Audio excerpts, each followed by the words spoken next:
Hey, what's up DIYers, Mike Borders with the Mike Borders channel. Thank you for watching. We just purchased a brand new wireless mouse, HP brand. We're going to open the box and show you how to install it. Let's get started. All right, YouTubers, here it is, the HP Wireless Mouse 200. It has a DPI of 1000. It is wireless. That's what it looks like from the top view.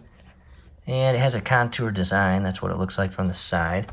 On the back, a couple features. Lose the wire, love the price. Reliable 2.4 gigahertz wireless connection. Contoured shape, which we just talked about. And they claim it's for all-day comfort in either hand, which is nice. Optical sensor works on a variety of surfaces. Wireless connectivity up to 30 feet and 10 meters. And it's got a 1-year warranty. Let's go ahead and open it. Right from the get-go, opening the box, it comes with 2 batteries. Now this is what connects to your computer, or in our case, our DVR.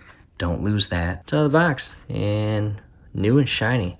And on the back, that is the battery cap. Go ahead and carefully press in that little slot there to release it. Here is your connect button, and you've got an on-off switch, which is pretty slick. Making progress, the batteries are in, and the cool thing about this mouse is inside the battery compartment is a storage place for this part here in the event that you are not using your mouse wirelessly. However, we got to go connect this to our DVR. At the DVR, and we are going to insert it and secure it to the front HDMI connection point. And that's all you got to do. From here, we'll go back upstairs. Check that out, YouTubers.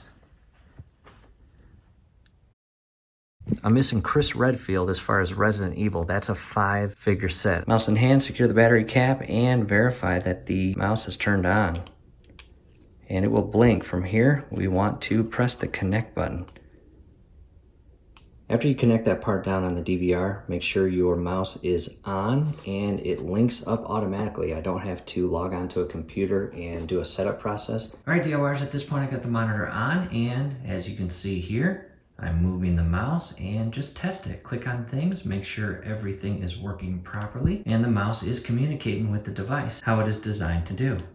And everything looks good. And here's an additional view of the monitor on the wall. On the left-hand side, we've got our door. We love the placement of this. And in the event that you want step-by-step guidance on how to mount a computer monitor on the wall, as well as run cables and wires through the wall for a much better and presentable look, definitely check out the links down below in the description section, as well as the comment section. You may find them very helpful. That's it, YouTubers. Hopefully the video helped. Do us a favor, below the video, you will see that thumbs up icon. Click on that, like the video, subscribe to the channel. Definitely ring your YouTube bell. That would be very helpful to us. We'd really appreciate it. Thanks again for watching.